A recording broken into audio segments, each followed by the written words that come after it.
Salut à tous! Aujourd'hui, on va parler de graines germées et plus particulièrement de graines mucilagineuses, de qui elles sont et de comment les faire germer étape par étape. Alors reste par ici!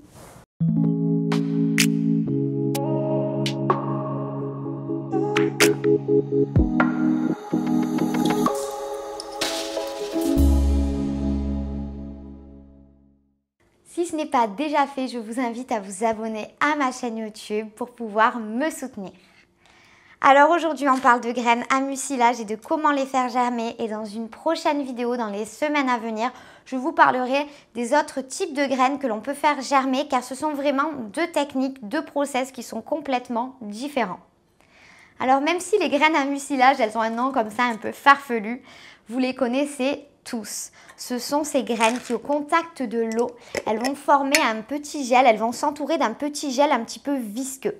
Je parle des fameuses graines de chia. Je parle également des graines de lin, des graines de roquette, des graines de cresson dont je n'ai pas ou encore des graines de moutarde. La germination, elle va démultiplier l'intérêt nutritionnel des graines dont elles sont issues. La graine, elle va sortir de son état de somnolence actuel. Tous les enzymes ils vont se mettre en action pour donner vie à une future plante. Et vu que ces plantes, après ces graines germées, on va les consommer crues, on ne va pas altérer toutes les valeurs nutritionnelles par une cuisson au four ou à la poêle. Pour les graines à mucilage, c'est vraiment très important d'utiliser une coupelle comme celle-ci. Je vous recommande celle en verre. Juste par rapport aux bactéries, c'est beaucoup mieux que de prendre celle en, vous savez, en terre cuite.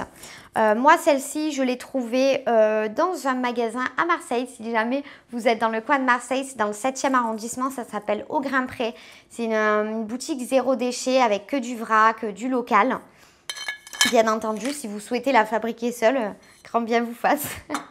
Bon, allez, on va passer tout de suite aux étapes et au process pour la germination de nos graines. Munis de notre coupelle de germination et de nos graines à mucilage, on commence par mettre une cuillère à café de graines.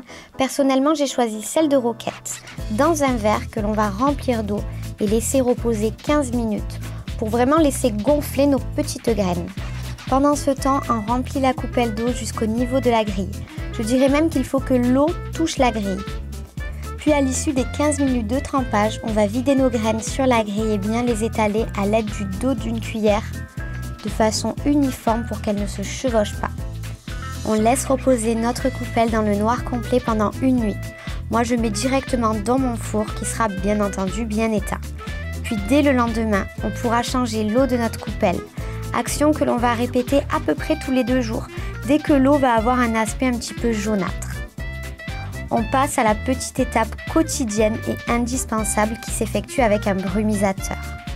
On va vaporiser de l'eau sur nos graines chaque jour. Quelques petites vont suffire pour pouvoir les humidifier. Au fil des jours, nos graines vont germer, les pousses apparaissent et grandissent.